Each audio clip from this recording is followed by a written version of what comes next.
Good morning. Good morning. So grateful and thankful to be here. Thank you to Judian for that beautiful presentation. And we were talking about that, and I told her, just share from your heart, because she knows me well.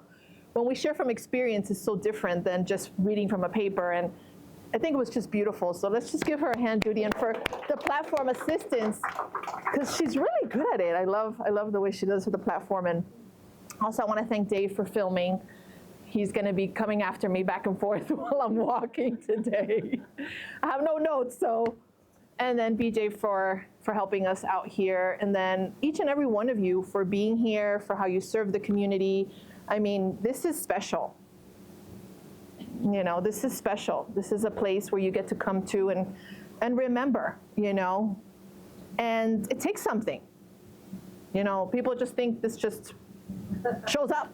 Just like my husband thinks the house just gets cleaned.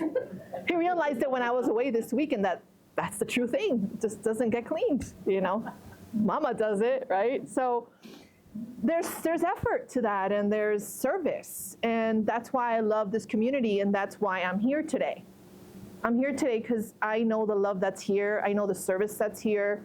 I'm sure there's sometimes things that go cuckoo for Cocoa Puffs, and that's fine. It's just part of it. It's just part of the growth. It's part of the awakening. The less we judge it, the better it is. So I just wanted to say that when I found this church while I was in Burbank, California, and I was doing services for them, and I would film them on my iPad at the time. And I would put them on my YouTube channel. I would do it all myself. Hello. I would just go and put it on YouTube. And then what would happen is that it started to be broadcasted, and I guess Debbie, I think, found them, or Debbie Jensen found one, and then she started to play them at church. I didn't know that was happening. But then I got a donation check from the church, and I was wondering what happened. And then I was thinking, thank you, universe. I'm always open to money coming out of nowhere, opportunities coming, synchronicities, mystical experiences. Please come. I'm so open for opportunities. And they came.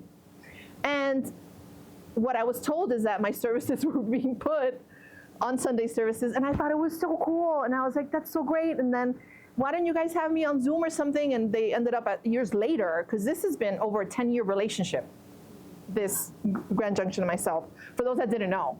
And we ended up doing the Zooms a little bit, and then I came in person a year after my son was born. I think it was 2019, I came in person, or 2018, to do a service here live, where I hung out with Judian and others of the congregation. And then, I'm back, baby, I'm back! And coincidentally enough, I had to be in Denver for a retreat, and I said, what I would love is I would love to create, and this is what you guys can do too. What I do is I love creating, and love moves, and I love being of service. So whatever I can bring of service, I always think of ideas, and I had this idea, if I'm gonna be in Denver, why wouldn't I be in Grand Junction right after, and how can I make that happen? And it was just a thought, and then I talked to Judian about it, and then the what and the how is not my business. It's not my business. It isn't. It's the inspiration, it's the love I feel to serve. I speak, I share, love moves, right? It's not like you don't do nothing. Yeah, you do things. And then the what and the how and the when is not our problem. That's God's business, thank God, right? I'm not gonna worry about that.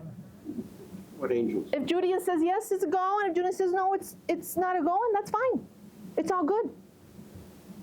And that's how we suffer less, is by accepting what is in the moment, right? It's happy with a yes and happy with a no, because that's the highest and best at the moment. But she said yes. No, I said hell yes. She said hell yes. You know what? She actually did say hell yes. She said hell yes, and then I was all in. And then I made a plan. I got here actually to Denver last Sunday, so I spent the whole week at the retreat, and then Judian came to get me Thursday. We went on a little road trip. She took me to Vail. Beautiful. I've only seen it in the Hallmark movies with the snow, so it was weird not seeing it with snow, but what a beautiful, magical place. I'll definitely be going back there and using my Hyatt points at one of those Austrian really beautiful hotels.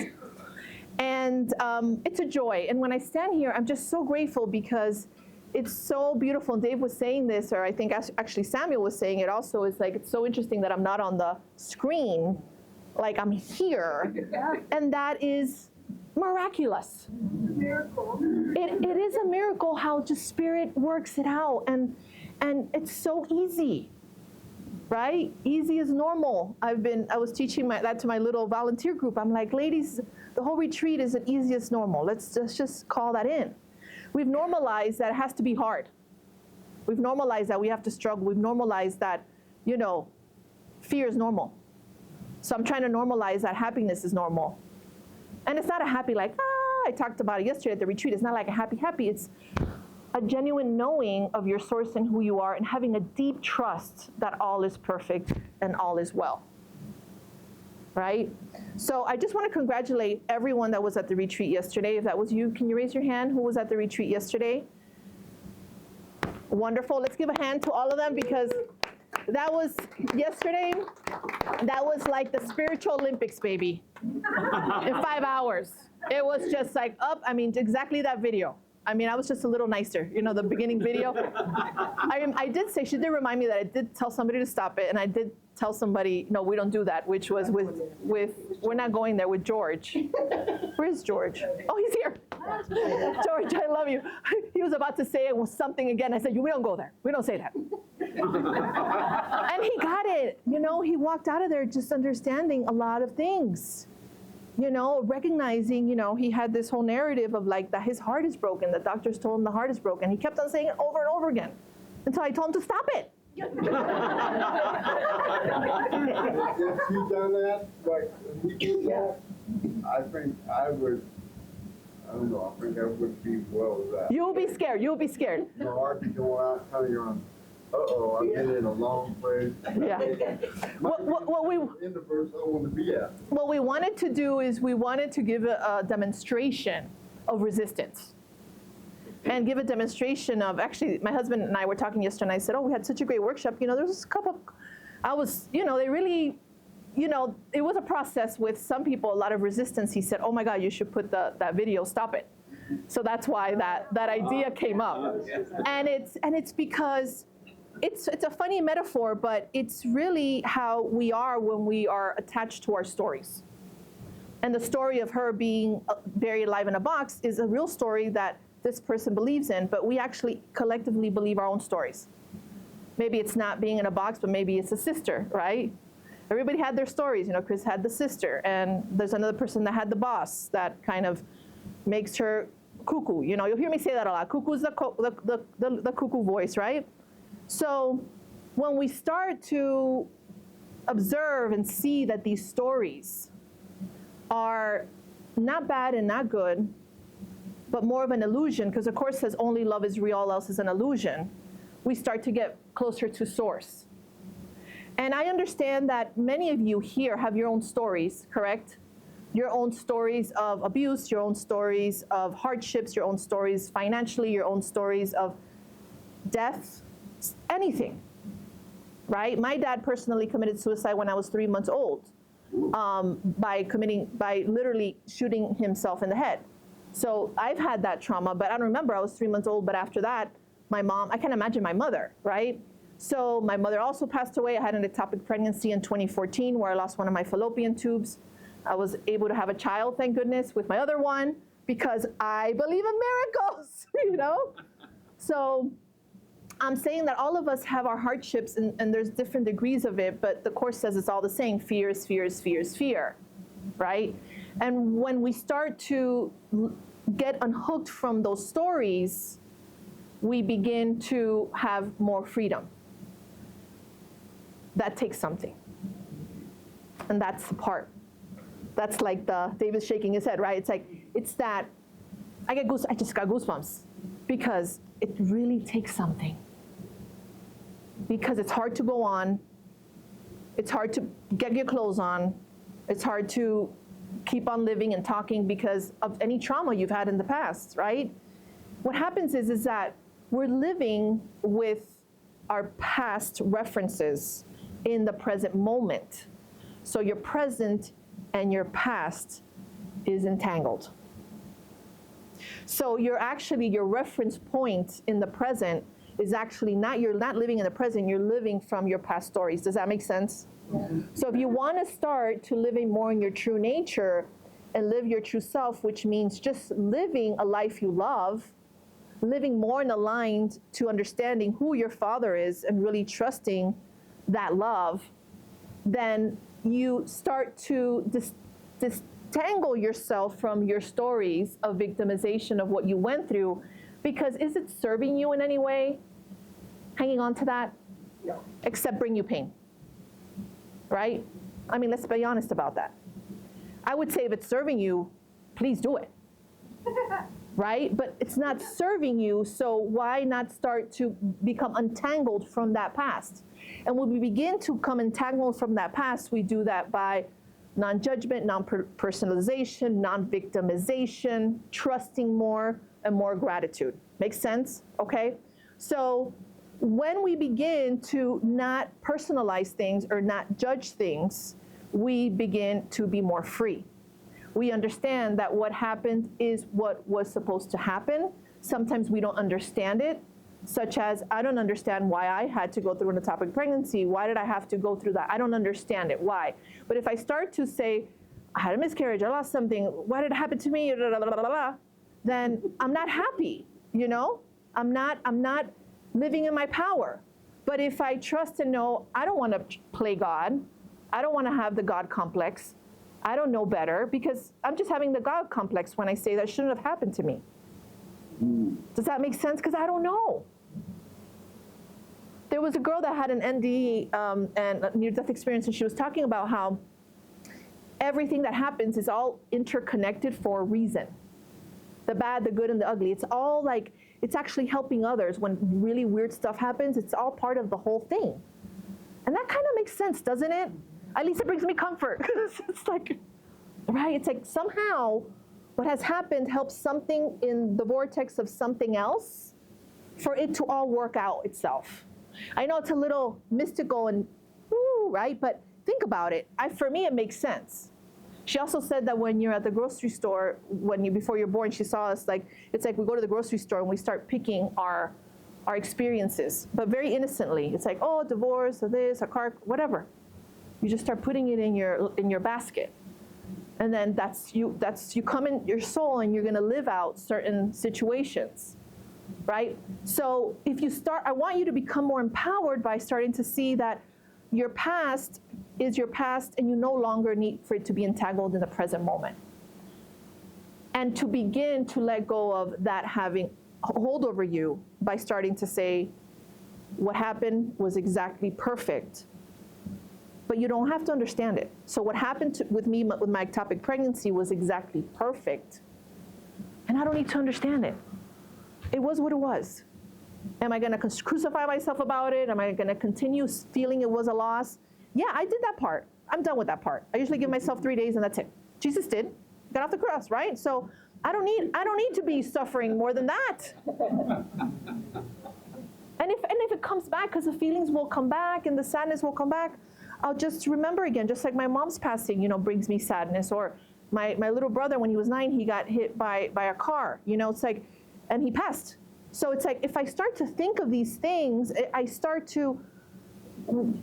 can't serve. If I start to be victim of that and continuously say, no, I wish that wouldn't have happened. It's like a little kid having a tantrum. I love how she's like laughing, because that's what we do, right? We're like little children having a tantrum. We don't want things to be the way they are. So right now, what tantrum are you having? Right? Maybe the doctor said something and you're like, no, I don't want to have that, or I don't want to, or whatever it is, right? Yeah, you can have the tantrum, take the pill, and be happy.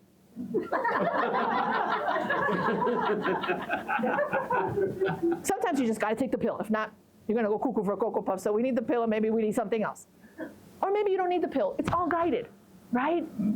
But we want to start to literally deny what is not aligned to love in your life. And that means deny your past stories of your past and deny whatever is coming into your present moment. Because what happens is, since you're entangled with your past into your present, what happens? You're going towards what? The future, right? So you're past, present, and then you're going to walk into your future with the stuff. You're going to get more of what you don't want. You're going to get more of what you don't want. So if you want to live another reality, you want to live more in your true nature, you want to stop being in Groundhog's Day. Right? It's like doing the same thing over and over and over, thinking the same results, things over and over, the same story over and over and over, and then you're going to experience the same reality. And we're laughing here, but the work that I do and the passion that I have and the mission that I have and what I've seen with my clients, with my community, with speaking all over the world is we're worthy of more.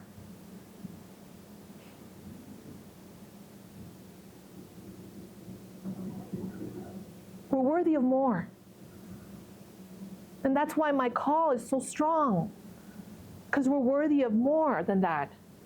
We're worthy of more in our life. I want every single one of you to fall in love with your life, to live a life you love, to live an abundant life. And it's not an abundant life like just money. It's an abundant life of riches, of mystical experiences, of opportunities, of checks coming out of the sky, of someone calling you that you unexpectedly and you have an opportunity for something, or you meet someone at the grocery store and you're about to get the peanut butter and you fall in love. You know, isn't that fun? Like, love your life. You know who's a good example of that? Samuel. Samuel, get up here. Yes, ma'am. This is someone that is in love with his life, yes? Yes. He is just living, and he does his best. Yesterday he was doing yoga with me, right in the front, and doing the work. And that is what a light worker does. Mm-hmm. And if Samuel can do it, he's 90, then you can do it. Yeah, truth. So that is what it's like. It's like, love your life, fall in love with your life. I feel it from him because I'm very, in tune to energy, and I can feel his non-judgment in things. It's a very neutral energy. That's energy that serves this planet. It really is. And again, I understand your story. I meet you there. I know what hardships are. I know what it is to go through hard things. And there's different degrees of that for our individual stories. But that doesn't take away from your innocence. You are innocent, no matter your story, because nothing defines you. Nothing outside defines you. And nothing outside can also not give you your happiness. So your happiness is not determined by what the doctor says. Your happiness is not determined by what anybody says outside of you. Your happiness is determined by your interpretation of the things that happen. So you can interpret it as a novella, a soap opera, or you could interpret it as love and perfection. And how do you know that it's not the best thing ever? When my clients are going through things, sometimes they're big things, I'll just say, how do you not know that what is wasn't the best thing ever? How do you not know that? Because we don't know, but we're so judgmental that someone's not supposed to die, that this is not supposed to be like this, that this is supposed to be like that we're not allowing life to be life. We have to fall in love with life and stop fighting life. It's like I feel like we're animals. We're like animals trying to control and manipulate. I even think animals act a little bit better than us sometimes. Yes? We're wild. We're so wild in the way of we try to control, manipulate. Allow God to be God. Allow God to be in charge and know that what is happening is the best thing ever. And that your source is not outside of you. I know that I was saying this yesterday in the retreat, that in the introduction of my book, for those that have it, I share how this book won't make you happy. My book won't make you happy, and it's a true statement, because even though it says live your happy and it's a book about happiness, it can't give you something you already have. You already have that happiness. It's like love. The book can give it to you. It could remind you of it, right? But it can't give you something that you already innate have in you. It's just entangled with this web of stories that has you hooked. You know, and I know, John, you can relate to that, right? It's like these stories of the past, and you live this life of suffering. And you should have seen John when he came up to me yesterday. He had so much freedom, and he's been working on that freedom to not be determined by his past. And it was genuine. I can see in his eyes that he was like, oh my gosh, like, you have no idea. I go, no, I know that pain. It's not just the same, but I know what it is to suffer.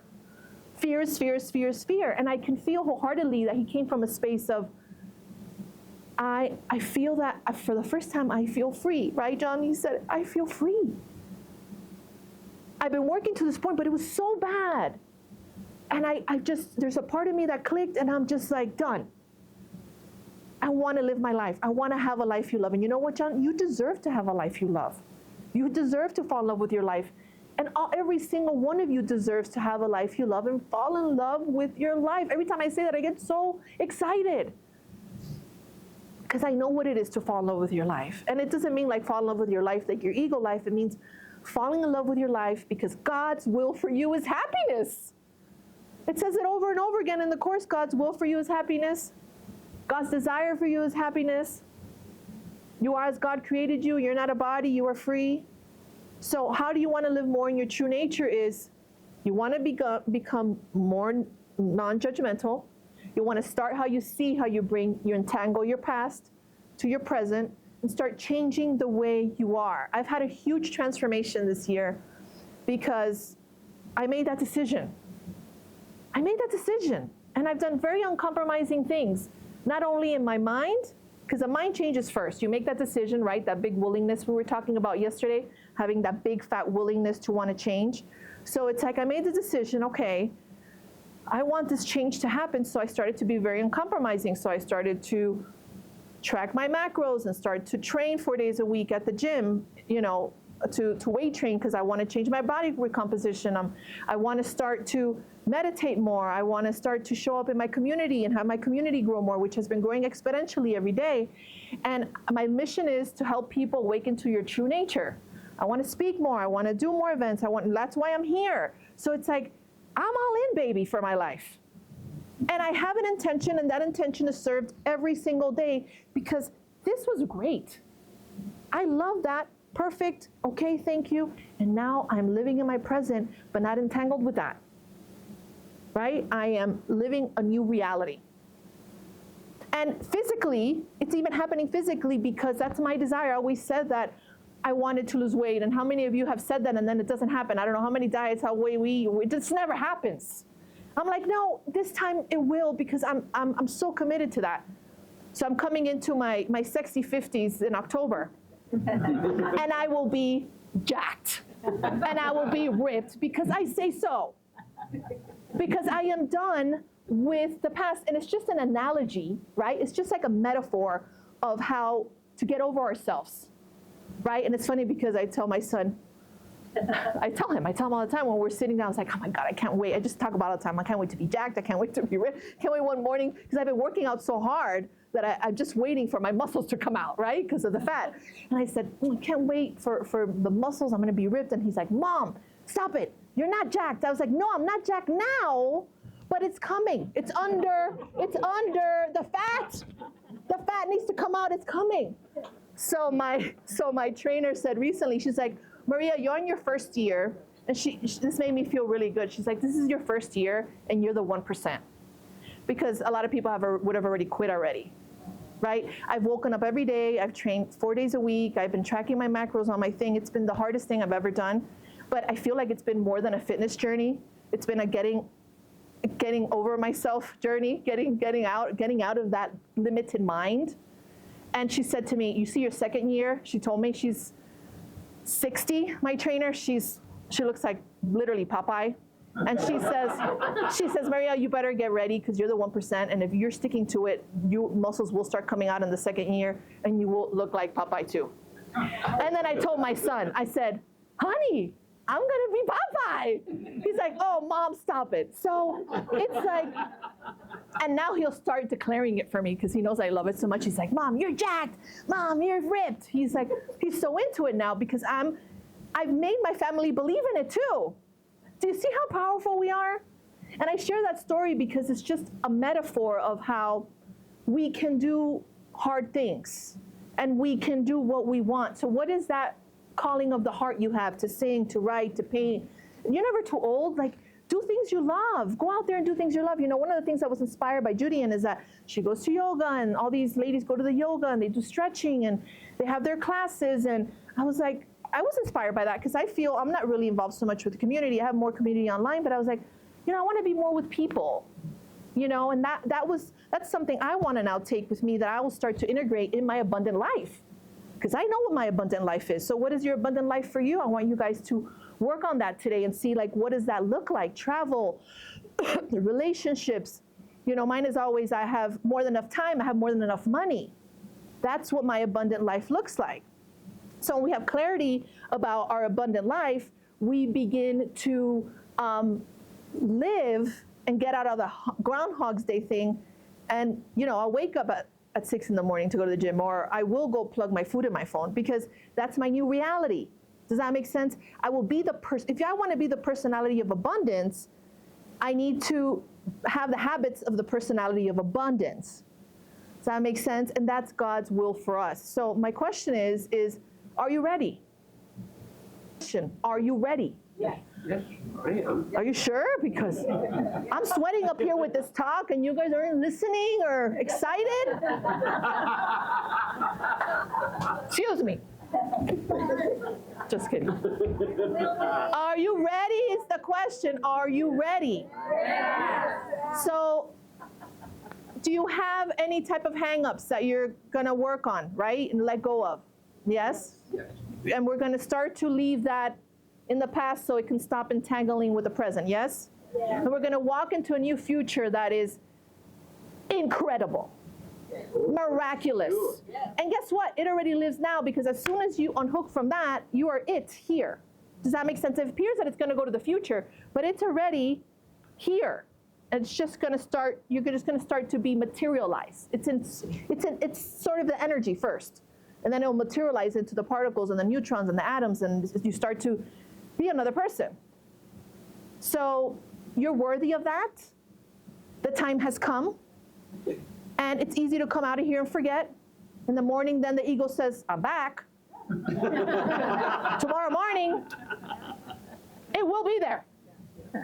So you want to have structure. You want to have some sort of discipline, uncompromising nature, to want to do the work. It's work, guys. You think I want to get up 4 days a week to go weight train? No, sometimes I don't. Do I want to go on my app and track this stupid piece of chicken 5 ounces? No. Piss me off. I don't want to do that all the time. But I want to live my abundant life. So you got to do these silly worldly stuff. So the commitment needs to be there. So join a community, you know, get your butt in gear, okay? Write the things down, start the meditation, and start and really do something different tomorrow that is different than what you do every day. And then the next day, do something different than you used to do every day. Does that make sense? And start living a different habits that are helpful for your abundant self, okay? All right, so one more time.